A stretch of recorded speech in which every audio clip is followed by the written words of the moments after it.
संपूर्ण भारतवर्ष में देश विदेश में विराजमान सभी श्रोता भाई बहनों को भगवान गिरि गोवर्धन नाथ जी के पूजन की बहुत बहुत बधाइयाँ। काशी विश्वनाथ ओगड़दानी त्रिकालदर्शी कैलाशी अविनाशी भूत भावन भूतेश्वर भगवान शंकर करुणा सागर भगवान शिव के पावन चरणों का स्मरण करते हुए सभी श्रोता भाई बहनों को आज गोवर्धन पूजन की बहुत बहुत बधाइयाँ। आस्था चैनल के सभी श्रोताओं को भाई बहनों को फेसबुक यूट्यूब पर कथा का रसास्वादन कर रहे सभी श्रोता भाई बहनों को भगवान गिरि गोवर्धन नाथ जी के पावन चरणारविंद का रस आस्वादन प्राप्त हो, रस तत्व प्राप्त हो। कल अपन सभी ने कथा में श्रवण करा दीपमाली का उत्सव, दीपावली का पर्व मनाया। 5 दिवसीय शिव लक्ष्मी पूजन का जो क्रम चल रहा है, उसी लक्ष्मी पूजन में आज अपन चतुर्थ दिवस में प्रवेश कर रहे हैं। बड़े सौभाग्यशाली हैं आप और हम, जो भगवान गिरि गोवर्धन नाथ जी के पावन चरणारविंद का रसास्वादन करने का अपन सबको सौभाग्य मिला है। ठाकुर जी की कृपा, दया, उदारता। कल दीपावली का पूजन आप सभी ने करा। आप और हमने मिलकर खूब दीप उत्सव मनाया, माता लक्ष्मी को अपने घर में बुलाया। पर निवेदन है, केवल माता लक्ष्मी को ही अकेले नहीं बुलाना है। हमें माता लक्ष्मी से निवेदन करना है, माँ आप जब गणेश जी को लेकर आए तो बुद्धि के देवता को लाएं। आप जब गणेश जी को लेकर आए तो रिद्धि सिद्धि को भी लेकर आए। श्रेष्ठ बुद्धि, श्रेष्ठ विचार और मन का शुद्ध भाव हमारे भीतर प्रवेश करे। घर में केवल अकेली लक्ष्मी ही श्रेष्ठ नहीं होती। पहले भी कथाओं में कहा कि लक्ष्मी आती है, मना नहीं, पर लक्ष्मी जब घर में प्रवेश करती है तो बहुत सारे अपने कुछ कदम, कुछ चरण, कुछ पांव साथ लेकर आती है कि वो कुछ समय रुककर वापस चली जाती है। उसका कारण क्या है? जैसे नाव में छेद हो जाए, नाव में छिद्र हो जाए, और नाव में अगर छेद हो गया तो उसमें जो पानी भरा रहा है नदी का, उस पानी को निकालने का तरीका आपको आना चाहिए कि जैसे जैसे पानी बढ़ता जाए वैसे वैसे उसको दोनों हाथों से उलीचकर बाहर फेंकते जाइए। अगर वो पानी बाहर नहीं गया तो उस नाव में भराते भराते भराते भराते एक दिन वो नाव डूब जाती है। उसी तरह घर में जब संपदा बढ़े, धन बढ़े, वैभव बढ़े, लक्ष्मी बढ़े, तो इन दोनों हाथों से प्रयोग कर कर कहीं सत्कर्म में हमें लगाते रहना चाहिए। कहीं सत्कर्म की ओर हमें अग्रण्य रहना चाहिए। और भगवान गिरि गोवर्धन नाथ आप सभी पर ऐसी कृपा दृष्टि बनाकर रखे कि आपके घर में वैभव, धन, संपदा, लक्ष्मी खूब कृपा दृष्टि बनाकर रखे। दीपावली के द्वितीय दिवस में भगवान गिरि गोवर्धन नाथ जी के पूजन का महत्व हमको बताया गया। आप सभी के यहाँ गाय के गोबर के गोवर्धन जी बनते हैं और उनका पूजन हम सब करते हैं। पर इस पूजन का जो प्रमाण दिया गया, इस पूजन की जो महत्वता बताई गई, इस पूजन की जो श्रेष्ठता कही गई, वो हमें प्राप्त होती है श्रीमद् भागवत से। भगवान कृष्ण की अनुपम लीला से, कि जिस समय भगवान कृष्ण ब्रजमंडल में भ्रमण कर रहे हैं, पूरे ब्रजमंडल में घूमते घूमते भगवान कृष्ण आज सारी ब्रजवासियों के यहाँ, गोपियों के यहाँ मिलते हुए आ रहे हैं। तो भगवान सारे ब्रजवासियों के यहाँ जब पहुंचे तो ब्रजवासियों से मालूम करा कि आखिर कारण क्या है जो आपके यहाँ इतना पकवान बन रहा है, इतनी मिठाई बन रही है, इतना इतना साज सजाया जा रहा है। जैसे कल आपसे कोई पूछता, या एक दिन पहले आपसे 2 दिन पहले कोई पूछता दीपोत्सव के पहले कि साहब आपने इतना सारा गुजिया बनाया है, पपड़ी बनाई है, खाजा बनाया है, मठरी बनाई है, खुरमे बनाए हैं, खूब सारा सामान तैयार कर कर रखा है आपने, तो ये किसके लिए रखा? तो आप अपने छोटे छोटे बच्चों से कहते हो कि जरा शांति रखो, इसको दीपावली पर तुम्हें प्रसाद में मिल जाएगा। ये पपड़ी, ये गुजिया, ये मठरी, ये बालूशाही आपको मिलेगी जरूर, पर दीपावली का पहले पूजन हो जाए उसके बाद दिया जाएगा। मतलब लक्ष्मी जी के लिए हमने सारी तैयारी करी। और अगर सारे ब्रजवासियों से भगवान कृष्ण पूछ रहे हैं, ब्रजवासियों ने यह नहीं कहा कि हमने लक्ष्मी पूजन की तैयारी करी है, ब्रजवासी तो यह कह रहे हैं कि हमारे यहाँ इंद्र की पूजन होती है और वो इंद्र के पूजन होती है, तो हम उस इंद्र के पूजन के लिए इतना सारा पकवान तैयार करें। हमने जो इतना सारा भोग तैयार करा है, इतना सारा पकवान तैयार करा है, ये इंद्र की पूजन के लिए करा। तो भगवान कृष्ण ने सारे ब्रजवासियों से बात करते करते करते करते पूछते पूछते तब एक बुजुर्ग, एक बूढ़ी माता के पास पहुंच गए। एक बूढ़ी मां के पास जाकर पूछा, मां आप बताओ कि इतना सारा पकवान क्यों तैयार किया जा रहा है? ये इतना सारा भोग किसके लिए तैयार किया जा रहा है? तो महाराज वो बूढ़ी मां कहती है, अरे कान्हा तुमको नहीं मालूम क्या, अपने यहाँ दीपावली के इस पावन अवसर पर, अब दीप उत्सव के पावन अवसर पर हम इंद्र की पूजन की तैयारी कर रहे हैं। अच्छा, तो इंद्र के पूजन क्यों?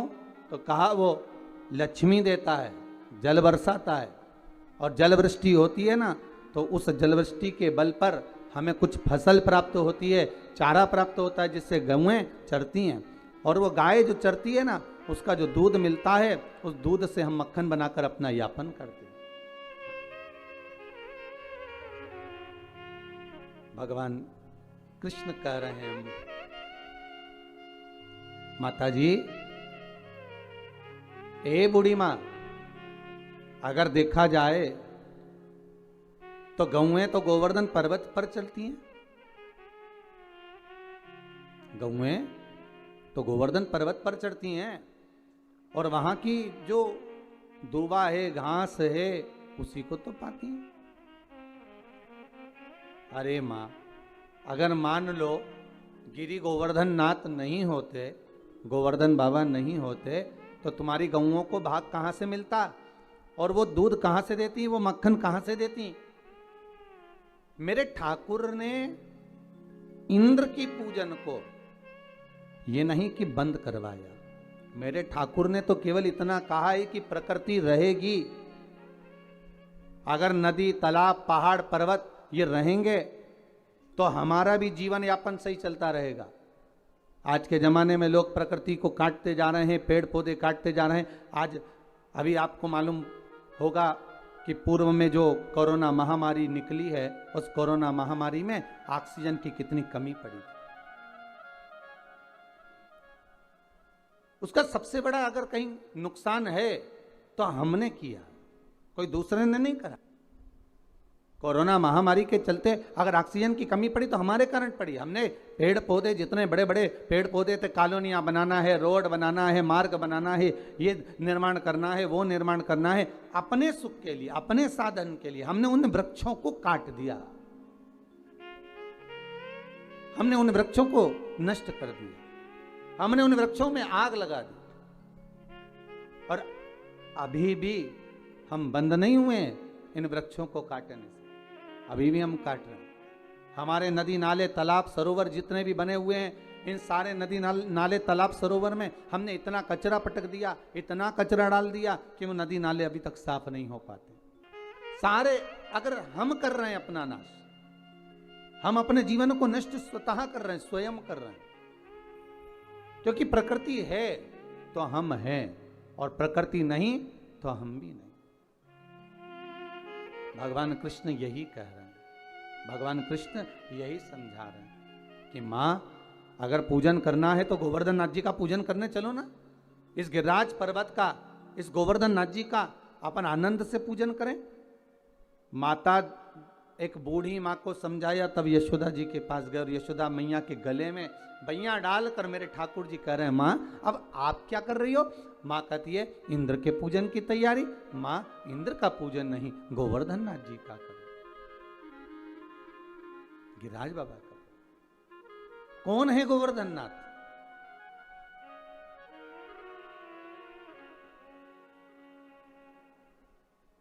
पुलस्त ऋषि के मन भाए, जोर विनय कर तुमको लाए। ये कौन है गोवर्धन नाथ? महाराज जिस समय पर श्री राम जी महाराज सुंदर सेतु का निर्माण कर रहे हैं, नल नील पत्थर को राम नाम लिखकर छोड़ रहे हैं, और जो सेतु बनाया जा रहा है उसमें श्री हनुमान जी महाराज से कहा जाओ जल्दी जल्दी पत्थर लेकर आते जाओ। हनुमान जी महाराज भी गए।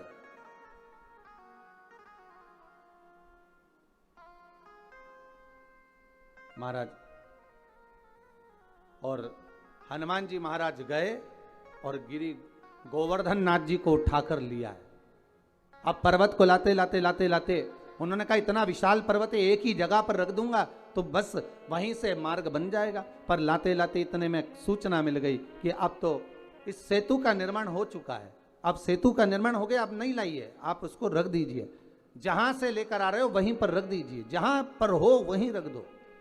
श्री गोवर्धन नाथ जी को सारे बंदर जितने भी बानर थे सारे के सारे जो पर्वत ला रहे थे, हनुमान जी ने जैसे ही गोवर्धन नाथ जी को नीचे रखा, सारे बानरों ने उनके ऊपर शिलाओं को रखना प्रारंभ कर दिया। प्रारंभ करा तो गोवर्धन नाथ जी की आंखों में जल भर गया और जल भर कर श्री हनुमान जी से बोले, हनुमान तुम राम काज के लिए मुझे लेकर जा रहे थे पर तुमने मुझे बीच मार्ग में रख दिया है। अगर मुझे भगवान नहीं मिले तो हे हनुमान मैं तुम्हें श्राप दे दूंगा कि तुम्हारी भी सेवा करने वाला बीच मार्ग में रह जाएगा। हनुमान जिसको मिलाने के लिए लेकर आए हो कम से कम एक बार उसका दर्शन तो करा देते, एक बार उससे मिला तो देते। हनुमान जी की आंखों में जल भर गया। हनुमान जी महाराज ने राम जी से जाकर कहा, नाथ वो गोवर्धन पर्वत तो मुझे श्राप दे रहा है, गोवर्धन नाथ जी की वो कंदराएं मुझे श्राप दे रही हैं। बाबा राघव जी, हे प्रभु जी आप बताओ मैं क्या करूं। भगवान राम जी ने कहा, गोवर्धन पर्वत से जाकर कहो तुम चिंता मत करो, अभी त्रेता के अंतर्गत तुम्हें लेकर आ रहे थे, तुम विश्राम करो इसी जतिपुरा में ब्रजमंडल में। जब भगवान राम का अगला अवतार होगा कृष्ण अवतार, तब स्वयं भगवान कृष्ण आप जो प्रतीक्षा कर रहे हो, जो बाट जो रहे हो, जो इंतजार कर रहे हो, भगवान स्वयं राम कृष्ण का अवतार लेकर आएंगे और भगवान कृष्ण बनकर आकर आपकी पूजन करेंगे। देखिए शिव महापुराण में भी पहले वर्णन किया कि आप अगर इंतजार कर रहे हो, आप भगवान की बाट जो रहे हो, इंतजार कर रहे हो, प्रतीक्षा कर रहे हो, विश्वास रखकर भगवान का भजन कर रहे हो, एक दृढ़ता बनाकर, एक भरोसा रखकर, विश्वास रखकर, दृढ़ता रखकर अगर भगवान की भक्ति में डूबे हो तो ये पक्का है आज नहीं तो कल मेरा महादेव, मेरा ठाकुर, मेरा राम, मेरा कृष्ण आपको मिलेगा जरूर, प्राप्त जरूर होगा।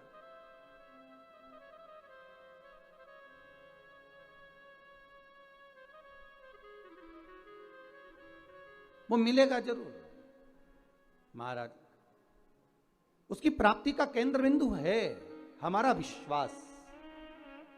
अगर विश्वास पक्का है, भरोसा यदि दृढ़ है, तो परमात्मा क्यों ना आएगा?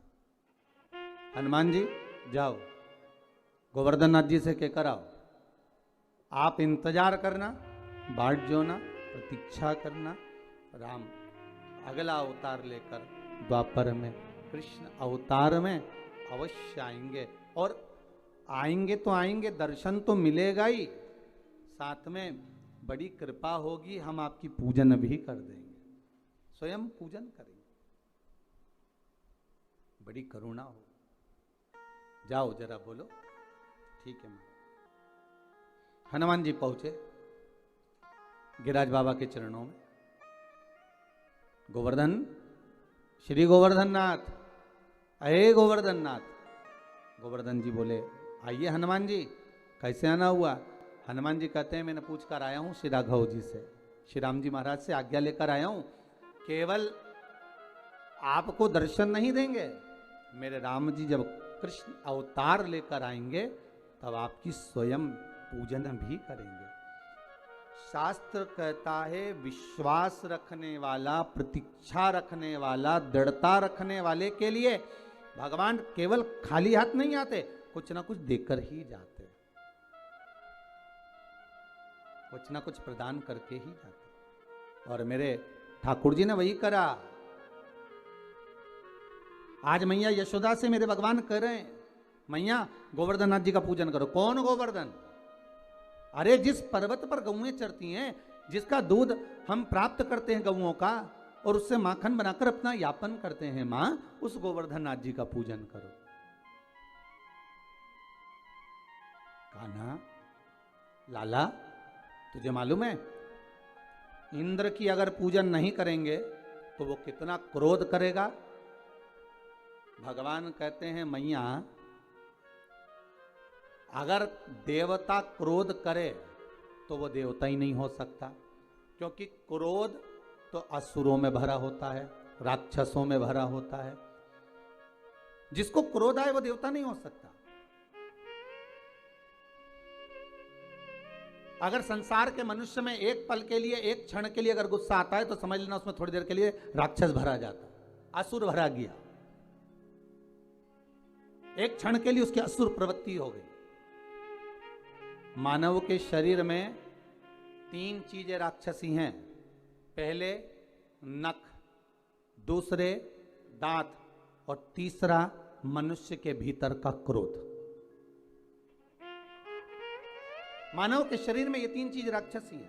एक नख, उसका काम है केवल नोचना, दूसरा है दांत, उसका काम है केवल काटना, और एक है क्रोध, जिसके माध्यम से अपशब्द कहना, ताने देना, या किसी के लिए कुछ बोल देना, उसके लिए निंदा, उसके लिए अपशब्दों का कुछ पिटारा धर देना। ये 3 चीज राक्षसी है। अब नख का तो आप कुछ बिगाड़ नहीं सकते कि पूरे नख उखाड़ कर फेंक दोगे, दांत का भी कुछ नहीं बिगाड़ सकते कि पूरे दांत निकाल के फेंक दोगे। क्यों भाई दीनानाथ जी? दांत का भी कुछ नहीं कर सकते इसको निकाल कर फेंक दिया जाए। अब बचा केवल एक क्रोध, महाराज केवल एक क्रोध बचा। तो क्रोध तो अपने हाथ में है कि महाराज चाहे कुछ भी हो जाए, हमारे भीतर इस क्रोध रूपी राक्षस को हमें प्रवेश नहीं देना है। रावण कितना अच्छा था, कितना ज्ञानी था, पर कभी कभी क्रोध में आकर जब वो शब्दों के बाण कहता था तो अपनों को चोट पहुंचा देता था। कंस भी था, हिरण्यकशिपु भी था, हिरण्याक्ष भी था। महाराज क्रोध भी राक्षस प्रवृत्ति का एक प्रतीक है। उस क्रोध पर संयम। मां आप कह रही हो कि इंद्र देवता को क्रोध आ जाएगा, तो क्या इंद्र अगर देवता हैं तो क्रोध आना चाहिए? इंद्र अगर देव हैं तो उनको क्रोध रहना चाहिए? हम जिन देवताओं की पूजन करते हैं, हम जिन देवताओं को मनाते हैं, हम जिन देवताओं को अगरबत्ती लगाते हैं, धूप बत्ती लगाते हैं, दिया लगाते, नारियल फोड़ते, प्रसाद चढ़ाते, माला चढ़ाते, फूल चढ़ाते, अगरबत्ती लगाते, जिनके आगे हम धोख लगाते, प्रणाम करते, अगर उन देवता को हमारे पूजन ना करने पर क्रोध आए तो समझ लेना कि वो देवता नहीं है। देवता को क्रोध नहीं आता, क्रोध आता है असुर प्रवृत्ति को, राक्षस प्रवृत्ति। महाराज माँ चलो गोवर्धन नाथ जी का पूजन करने के लिए। देखिए द्रोणागिरी राजा के 3 पुत्र हैं। कितने पुत्र हैं? 3। द्रोणागिरी महाराज के 3 पुत्र हैं। द्रोणागिरी के तुम युवराजा, भक्तन के साधो हो काजा। मुनि पुलस्त जी के मन भाए, जोर विनय कर तुमको लाए। तो द्रोणागिरी जी के 3 पुत्र हैं।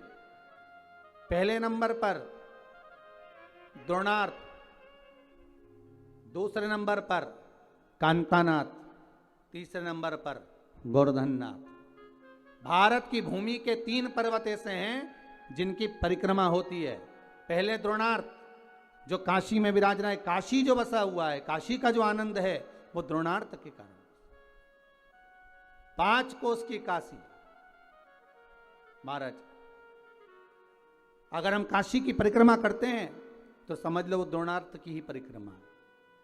दूसरे नंबर पर कांतानाथ जो चित्रकूट में जिनका निवास है, राम जी के विश्राम के लिए, राम जी को आराम करने के लिए श्री हनुमान जी महाराज ने पहले ही द्रोणागिरी से उनके दूसरे नंबर के पुत्र कांतानाथ जी को लाकर रख दिया।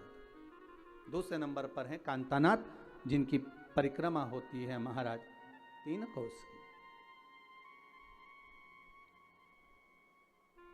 कभी कई लोग कहते हैं 5 कोस की है, कोई कहते हैं 3 कोस की है, पर ये तो भगवान का भाव है कि आप जिस भाव से करते हैं भगवान उस भाव से निवास करता है। तीसरे नंबर पर हैं गोवर्धन नाथ। ये पिता द्रोणागिरी के हैं और अपनी माता के बड़े प्रिय हैं। माता पिता का जो स्नेह रहता है वो जरा छोटों पर ज्यादा रहता है, छोटे पर ज्यादा प्रियता रहती है। बड़ा पिता को प्रिय, छोटा माता को प्रिय। अब बचा है बीच का मंझला, जो बीच का रह गया मंझला, तो कहे ये किसका प्रिय है? तो शिव महापुराण कथा कहती है ये भोलेनाथ जी का प्रिय है, ये ठाकुर जी का प्रिय है, राम और कृष्ण का प्रिय है।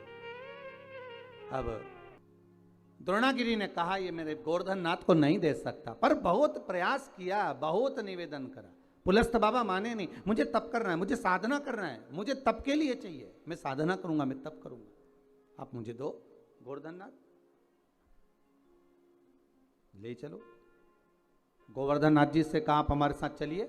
गोवर्धन नाथ जी ने पुलस्त बाबा से कहा अगर मेरे पिताजी आज्ञा देंगे, मेरी माता मुझे आज्ञा देगी तो मैं अवश्य चलूंगा, पर ऐसे नहीं जा सकता, मैं बिना माता पिता को बोले नहीं जा सकता। ठीक है, जाकर निवेदन करा पुलस्त ऋषि ने, द्रोणागिरी आपके छोटे पुत्र को चाहिए। भगवान कहते ले जाओ। क्यों चाहिए? मेरे 2 पुत्र जा चुके हैं, एक पुत्र को तो मेरे पास में रहने दो, हमें तप करना। ठीक है, माँ ने खूब मना करा। द्रोणागिरी भी चाहते थे कि नहीं भेजूं, पर माने नहीं। द्रोणागिरी से लेकर गोवर्धन नाथ जी को उठाया गोदी में, पुलस्त ऋषि लेकर चलने लगे। गोवर्धन नाथ जी की आंख में जल भर गए। गिरिराज बाबा ने कहा सुनो पुलस्त बाबा, जिस स्थान पर आप मुझे रख दोगे वहां से फिर उठने वाला नहीं हूं, ध्यान रखना। नीचे रखने से पहले विचार कर लेना आप मुझे। ठीक है। पुलस्त ऋषि ने मन में सोचा इतना छोटा सा रखा है, मेरी गोदी में बैठकर चल रहा है और मुझको कह रहा है कि जहां रख दोगे उठूंगा नहीं। जब अभी उठा सकता हूं तो बाद में क्यों ना उठा सकता हूं। चले, पुलस्त ऋषि लेकर चले। बीच मार्ग में पुलस्त बाबा जब जतिपुरा में पहुंचे, ब्रज के रज में जब पहुंचे, ब्रजमंडल में जब पहुंचे, पुलस्त बाबा थक चुके थे, इसलिए जल का पान करने के लिए गोवर्धन नाथ जी को नीचे रखा। जैसे ही गोवर्धन नाथ जी को नीचे रखा, पुलस्त बाबा वापस उठाने लगे। उठा नहीं, गोवर्धन नाथ जी उठते नहीं। पुलस्त बाबा को क्रोध आ गया, हाथ में जल लेकर कहा सुनो गोवर्धन, तुम जिद्दी हो, उठते नहीं हो मुझसे, इसलिए मैं तुम्हें श्राप देता हूं कि तुम तिल तिल घटोगे। गोवर्धन नाथ जी का विशाल पर्वत था साहब, विशाल पर्वत। महाराज तिल तिल तिल तिल बाबा घटते गए। और सबसे प्रसन्नता का बात, सबसे प्रसन्नता का आनंद तो यह है कांतानाथ जी भी आज भी पृथ्वी पर विराज रहे हैं, द्रोणार्थ आज भी पृथ्वी पर विराज रहे हैं, और गोवर्धन नाथ जी भी आज भी पृथ्वी पर विराज रहे हैं। तो मैया यशोदा से भगवान कृष्ण करें, मैया चलना गोवर्धन नाथ जी का पूजन करने चले। मां चलो।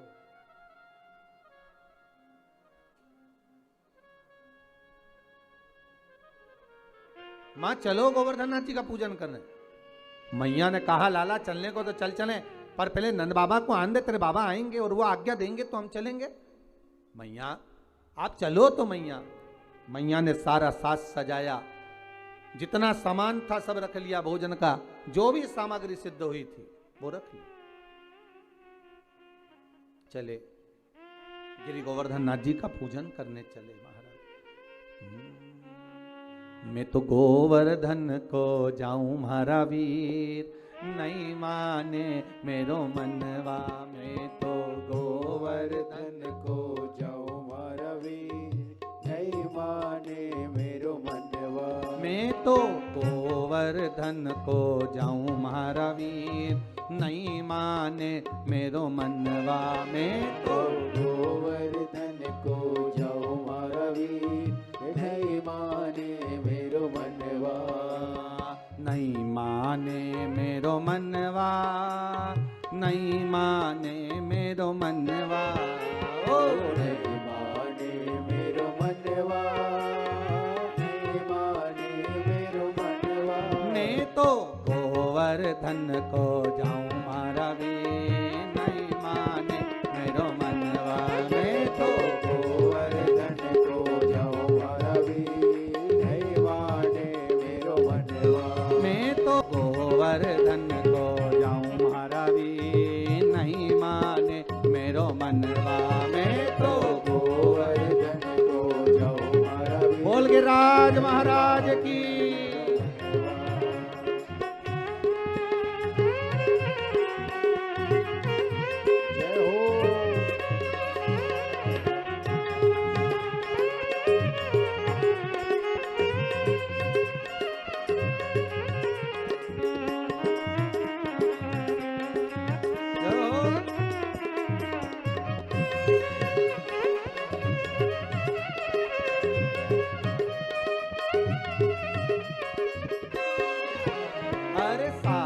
कोस की करु परिक्रमा, सात कोस की करु परिक्रमा।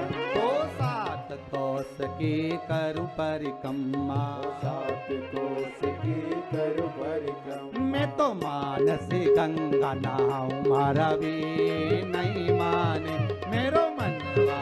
मैं तो मानसी गंगा नहाऊं मारा वीर, नहीं माने मेरो मनवा। मैं तो गोवर्धन को जाऊं मारा वीर, नहीं माने मेरो मनवा। मैं तो गोवर्धन को जाऊं मारा वीर, नहीं माने। बोल गिरिराज महाराज की जय।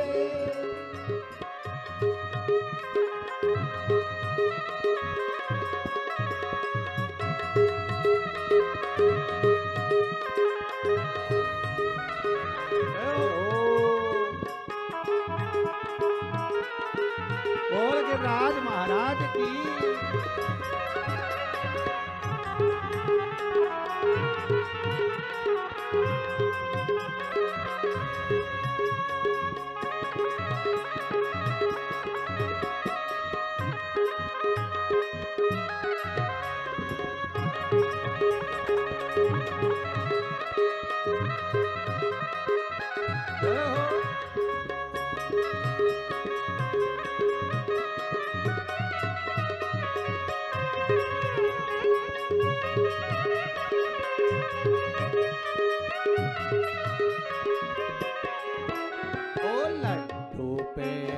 और जलेबी, लड्डू पेड़ा और जलेबी। अरे लड्डू पेड़ा और जलेबी, लड्डू पेड़ा और जलेबी। मैं तो 56 भोग लगाऊं नहीं माने मेरो मनवा। मैं तो 56 भोग लगाऊं नहीं माने मेरो मनवा। मैं तो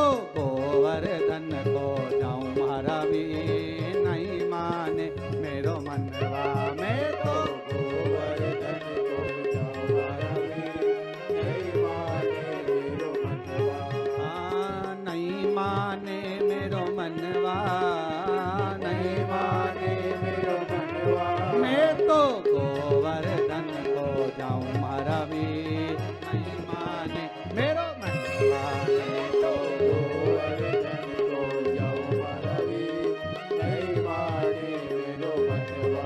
मैं तो गोवर्धन को जाऊं मारा भी नहीं माने मेरो मनवा। तो गोवर्धन को जाऊं मारा भी नहीं माने मेरो मनवा। जय हो।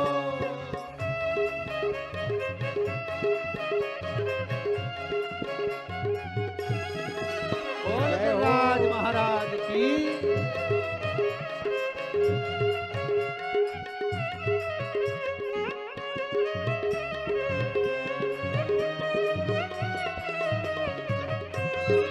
जय हो।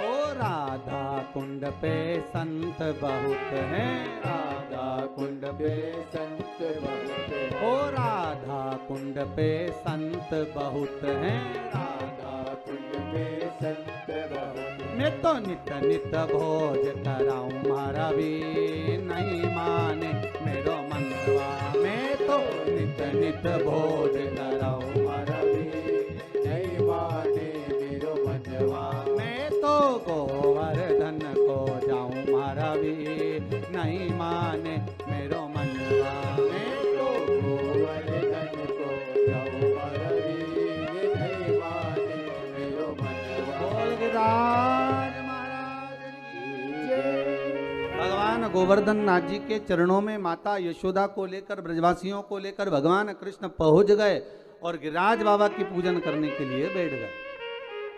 अब ध्यान दीजिएगा महाराज जी, यहां पर भगवान कृष्ण गोवर्धन नाथ जी के सामने सारी सामग्री लेकर जो जो बनाकर लाए थे सब रख दिया और सब रखकर हाथ जोड़कर बैठ गए।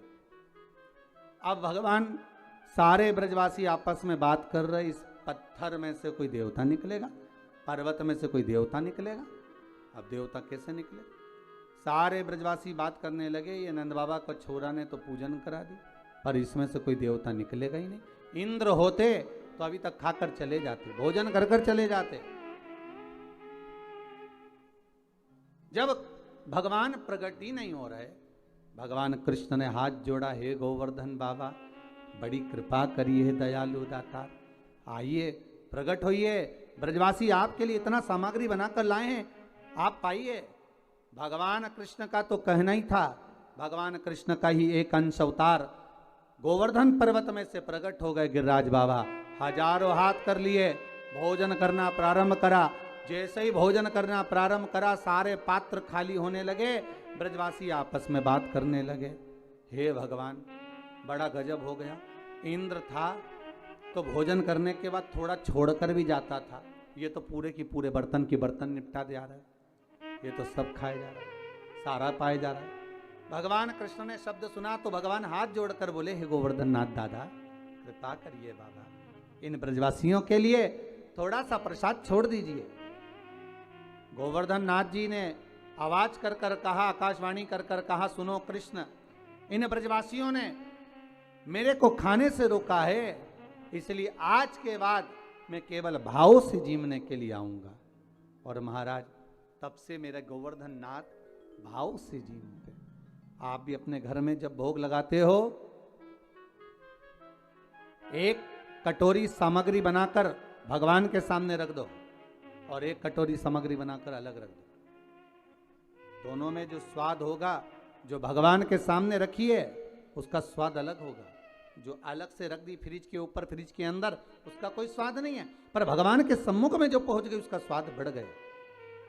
भंडारे की पूड़ी, भंडारे की सब्जी घर में बनाकर खाओगे वो आनंद नहीं आएगा, पर वही सब्जी भंडारे की प्रसाद की पाओगे उसका स्वाद बढ़ जाएगा महाराज, क्योंकि उसमें भगवान पा लेता है, भाव से पाता है,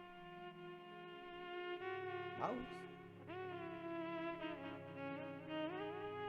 महाराज अब भगवान कृष्ण ने जो ब्रजवासियों के साथ में मिलकर गोवर्धन नाथ जी का पूजन किया है, आज ही के दिन गिरिराज पूजन के दिन, दीपावली के दूसरे दिन जो गिरिराज बाबा का पूजन किया गया, वही गोवर्धन पूजन की कथा आज चल रही है। वही गोवर्धन चरित्र, जरा ध्यान दीजिएगा।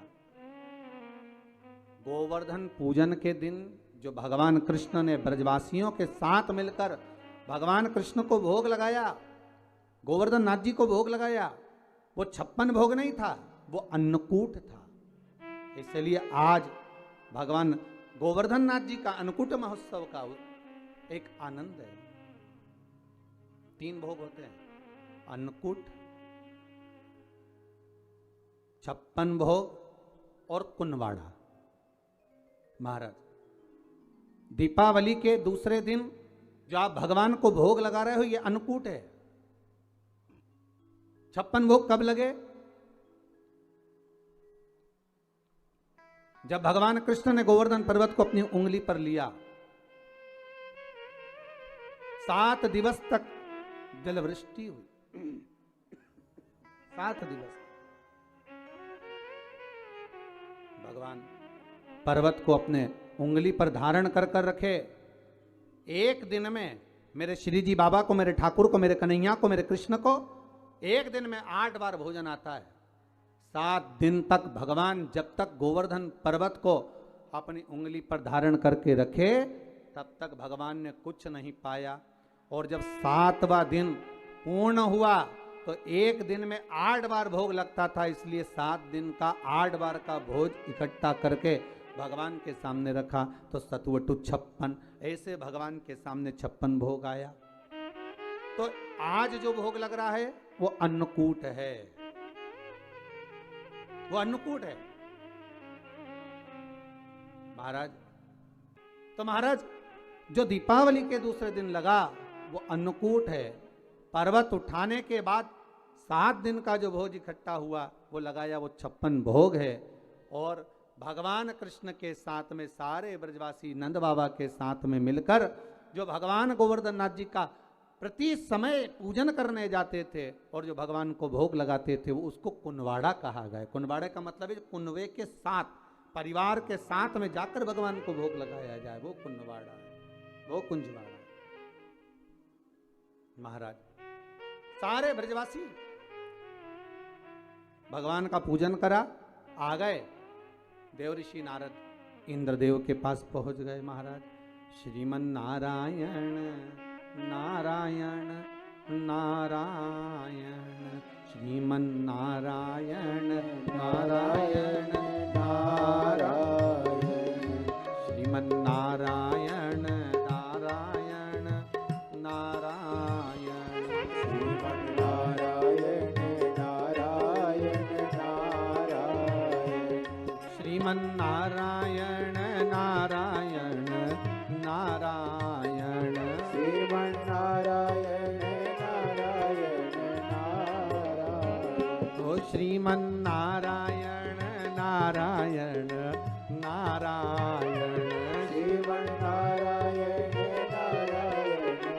नारायण नारायण, श्रीमन नारायण नारायण नारायण, श्रीमन नारायण नारायण नारायण। आओ से ले हो।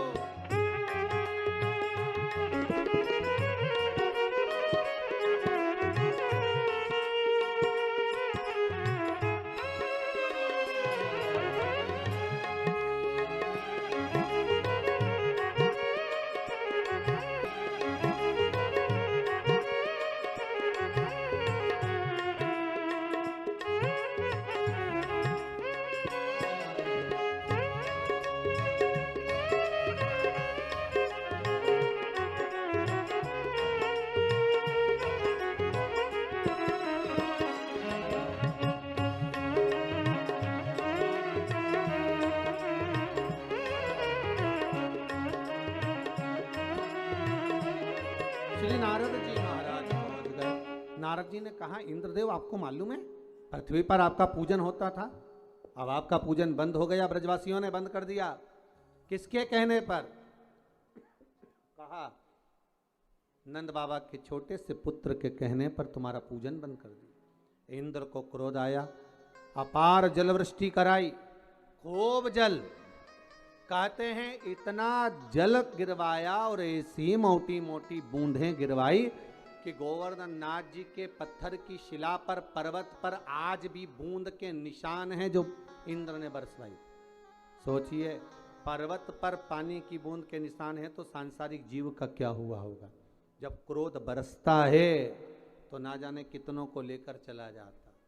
क्रोध जब बरसता, क्रोध आया, सोचा अब क्या करा जाए।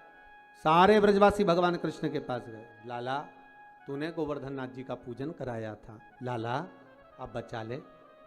कन्हैया कहते हैं, ब्रजवासियों, जिसको तुमने अगरबत्ती लगाई, जिसको तुमने धूप बत्ती लगाई, जिसको तुमने दिया लगाया, जिसका तुमने पूजन करा, चलो उसकी शरण में चलते हैं। सारे के सारे उस गिरिराज बाबा की शरण में चले। बाबा गोवर्धन नाथ जी,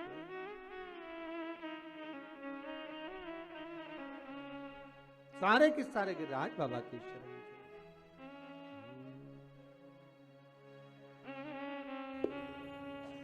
सब के सब मिलकर गिरिराज बाबा के चरणारविंद में जाने लगे और बाबा के चरणों में पहुंचकर निवेदन करा है। गिरिराज बाबा से कहा, बाबा जलवृष्टि हो रही है, कृपा करिए। भगवान बोले, गोवर्धन पर्वत में से आवाज आई, कृष्ण मैं हल्का हो जाता हूं, तो अपनी छोटी सी उंगली पर मुझे धारण कर लो। भगवान कृष्ण ने गोवर्धन नाथ जी को अपनी छोटी सी उंगली पर धारण करा।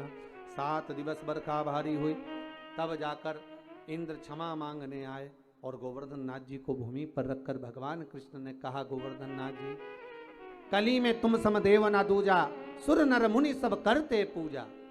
हे गोवर्धन नाथ, कलयुग में तुम्हारे समान कोई देव नहीं होगा। संसार के लोग आपकी पूजन कर कर सुख पाएंगे। जो आपकी परिक्रमा लगाएगा, दूध चढ़ाएगा, मनवांछित फल पाएगा। ऐसे मेरे गोवर्धन नाथ जी हैं। आप जो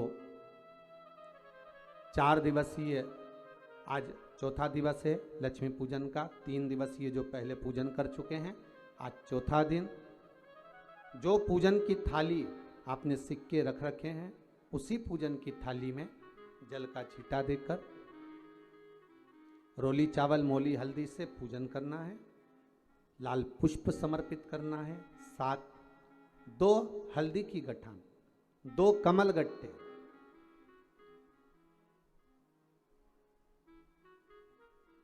2 तरह का मीठा हो तो वो महाराज आप समर्पित करें। 2 अमरबेल के टुकड़े उस थाली में समर्पित करें और निवेदन करें माता लक्ष्मी से। 5 घी के दिए जलाएं, दीप प्रकट करें और माता लक्ष्मी की पूजन अर्चना कर कर भोग लगाकर माँ से निवेदन करें, माँ हम 5 दिवसीय आपकी आराधना कर रहे हैं जो दीप महोत्सव के रूप में, कृपा करो माँ, हमारे घर में धन वैभव लक्ष्मी का भंडार भरो माँ। माता से निवेदन करे और निवेदन करके माँ से तब 5 दीप उठाकर आरती करिए माता लक्ष्मी की, और लक्ष्मी माता की आरती कर उन दीपों को, एक जहां गोवर्धन नाथ जी का पूजन आपने करा है, एक दीप वहां लगा दीजिए जो सुबह आपने गिरिराज जी का पूजन करा। दूसरा दीप पानी के परिंडे के पास लगा दीजिए जो हंडा आपने पानी का भरा हुआ है।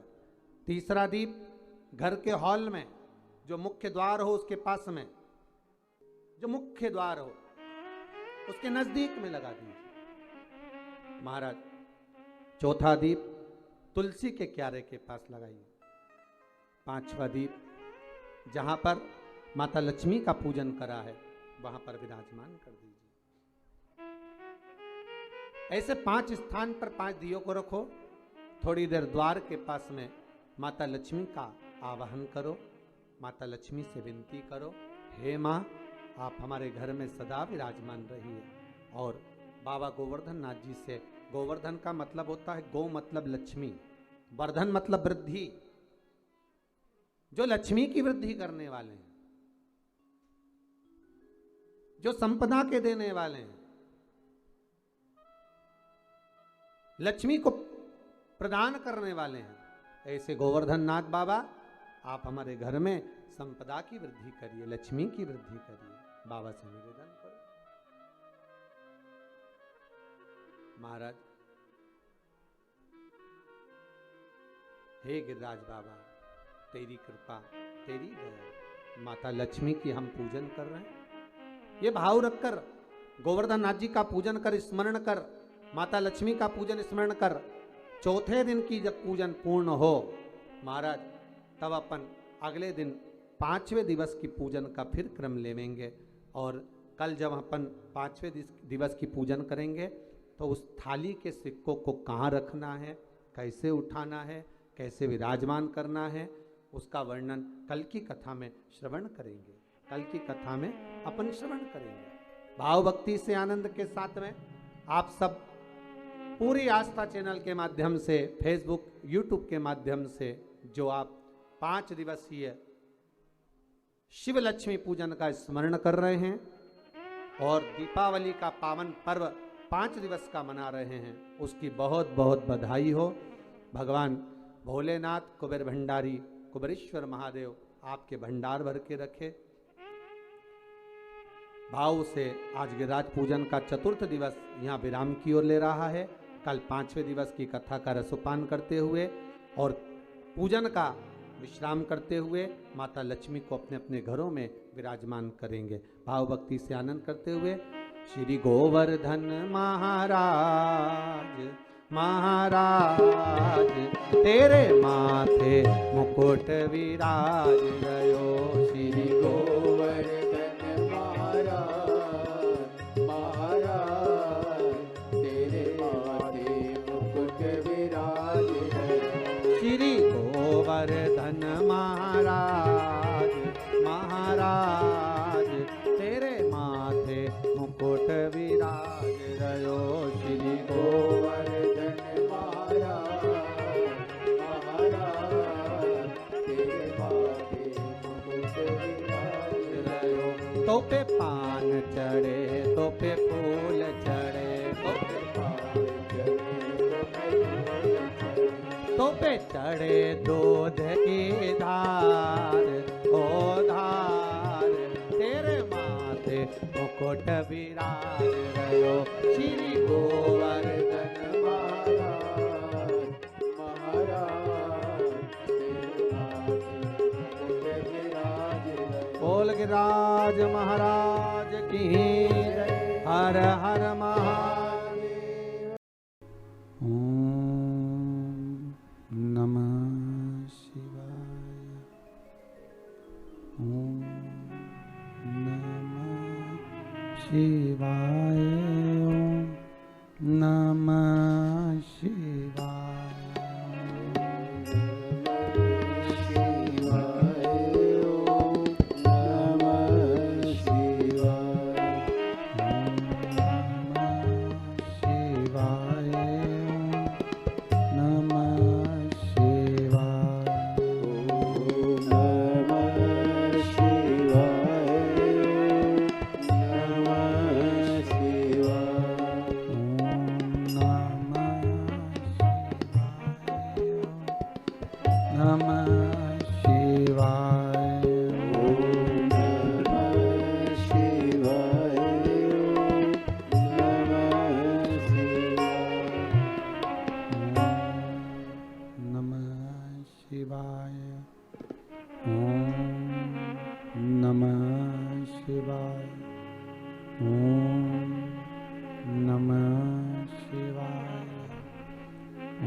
ओम नमः शिवाय।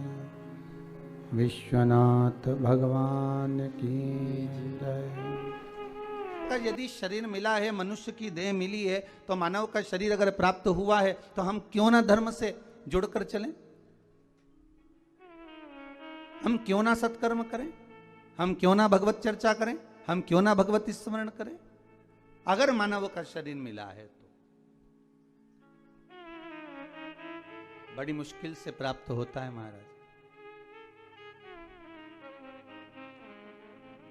84 लाख योनियों में केवल एक मानव का शरीर ही है जिसके माध्यम से हम पूर्व के कर्म का भोग लेते हैं और भगवान का भजन कर कर उस कर्म को हम काट भी लेते हैं। केवल एक मानव का शरीर, केवल एक मनुष्य की देह। आस्था चैनल के माध्यम से जितने श्रोता भाई बहन कथा को श्रवण कर रहे हैं, आस्था चैनल के माध्यम से जितने भाई बहन कथा श्रवण कर रहे हैं, सुन रहे हैं, या फेसबुक यूट्यूब पर इस कथा का रसास्वादन आप ग्रहण कर रहे हैं, तो उसका महत्व समझे कि मानव का जो शरीर मिला बड़ा मुश्किल से मिला है। 84 लाख योनियां महाराज, पत्नी हर योनि में प्राप्त होगी। आप जो बनकर जन्मेंगे वो उस समय पर पत्नी भी मिलेगी। आप जिस योनि में प्राप्त होंगे उस योनि में आपके बच्चे भी होंगे। हर योनि में कुटुंब भी होता है, कबीला भी होता है, पत्नी भी होती है, पति भी होता है, बच्चे भी होते हैं। हर योनि में आपको सब कुछ मिलेगा।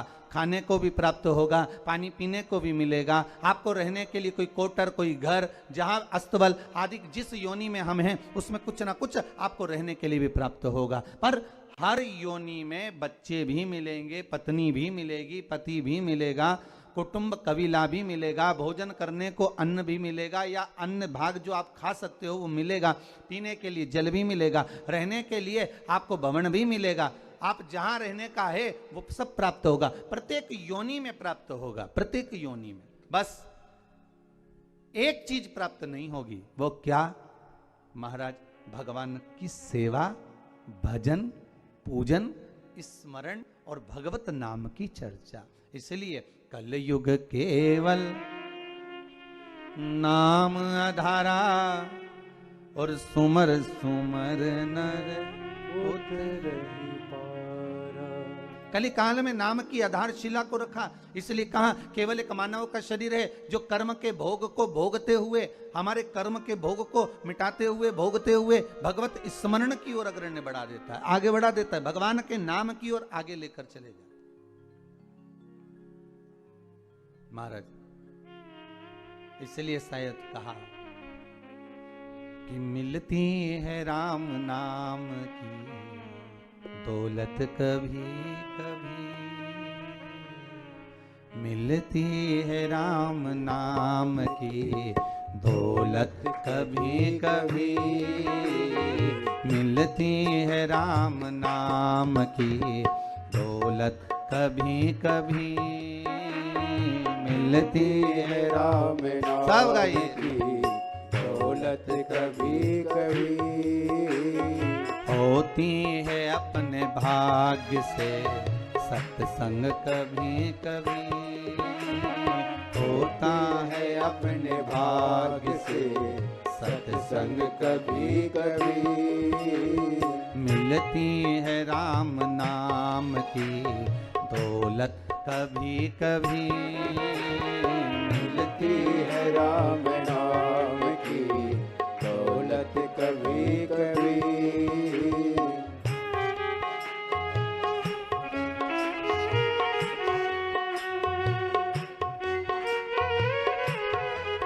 आओ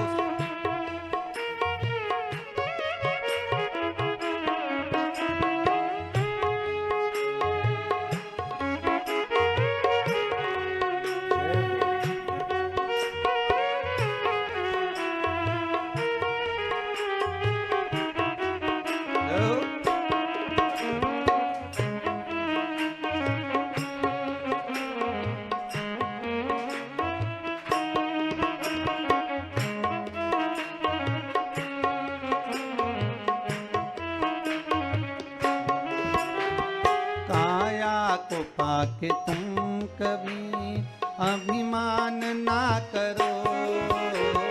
काया को पाके तुम कभी अभिमान ना करो। काया को पाके तुम कभी अभिमान ना करो। काया को पाके तुम कभी अभिमान ना करो। माटी में मिल जाती है काया कभी कभी। माटी में मिल जाती है काया कभी कभी। मिलती है राम नाम की दौलत कभी कभी। मिलती है राम नाम की दौलत कभी कभी।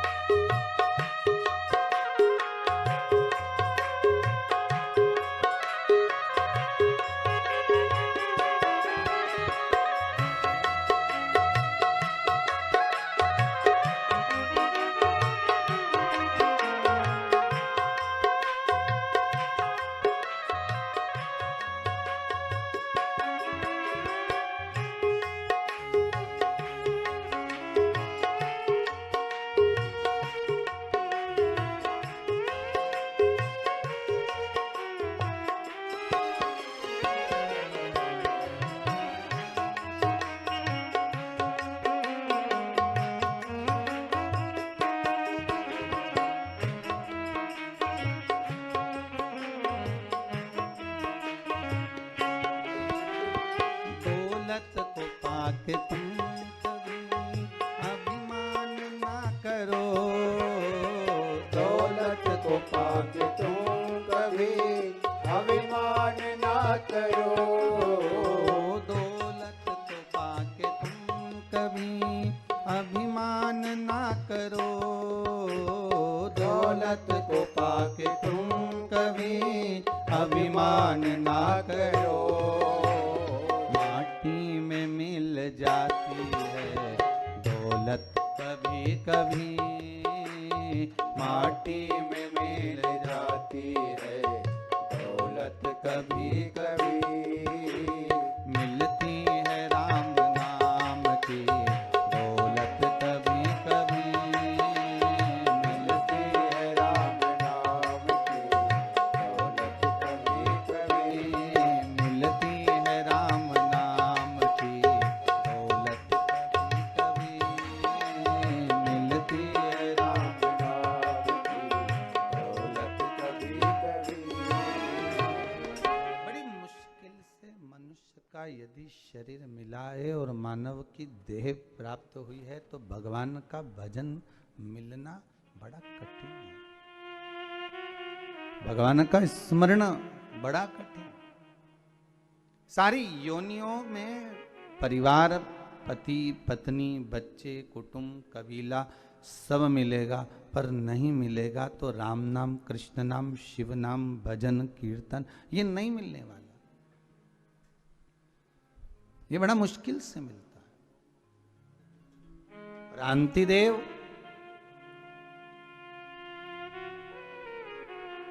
इतने धर्मात्मा राजा थे, हर पल हर घड़ी हर क्षण दान पुण्य संकीर्तन सब करा, पर जब अंतिम समय आया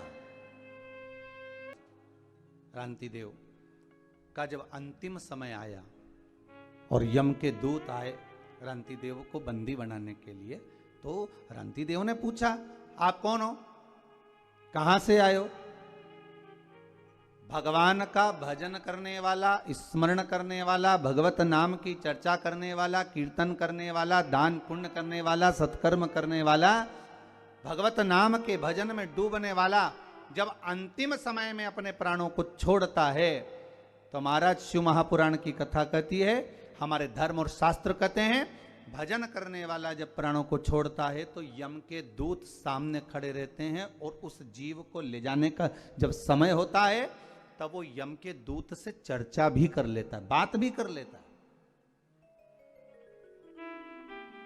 कई लोग कहते हैं महाराज जी क्या मरने वाला व्यक्ति यमदूतों से बात करता है? क्यों नहीं करता? रांति देव का चरित्र कर रहा कि रांति देव यमदूत सामने खड़े हैं और उनसे बात कर रहा। शिव महापुराण में राजा श्वेत का चरित्र आता है, यमदूत सामने खड़े और राजा श्वेत उनसे बात कर रहा। मार्कंडे भगवान का चरित्र आता है, यम के दूत सामने खड़े हुए हैं और वो उनसे बात कर रहे हैं। क्यों नहीं हो सकता? महाराज, अरे मुख में हो राम नाम, राम सेवा हाथ में, और तू अकेला नाही प्यारे, राम तेरे साथ। कि जिंदगी की बागडोर हाथ दीना नाथ के, वो महलों में राखे चाहे झोपड़ी का। सीताराम सीताराम सीताराम कहिए, जाहि विधि राखे राम, ताहि विधि रहिए। क्यों नहीं हो सकता? अगर आप सत्संग में लगे हो, भजन में लगे हो, कीर्तन में लगे हो, मंत्र जाप में लगे हो, मंत्र स्मरण में लगे हो, भगवान की भक्ति में अगर डूबे हुए हो, तो यमदूतों की भी सामर्थ्यता नहीं, हिम्मत नहीं कि आपको उठाकर ऐसे ही ले जाए।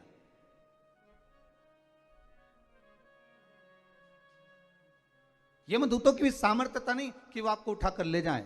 वहां तो चर्चा होती है, बात होती है कि साहब हम आए हैं, यमदूत सामने नजर आते हैं। कहीं कहीं आप लोगों ने भी अपने जीवन में सुना होगा, जब किसी के प्राण छूटते हैं तो कहते हैं ना कि उनको तो पहले ही भान हो गया था, उनको तो पहले ही मालूम पड़ गया था, उनने तो कह दिया था साहब कि ऐसा हो रहा है। कई बार हम कहते हैं, हमारी सहज भाषा में आप लोगों ने भी अपने जीवन में सुना होगा कि वो ऐसा बोल गया, वो ऐसा कर गया, उसको तो मालूम पड़ गया था, उसकी तो सूचना मिल गई थी।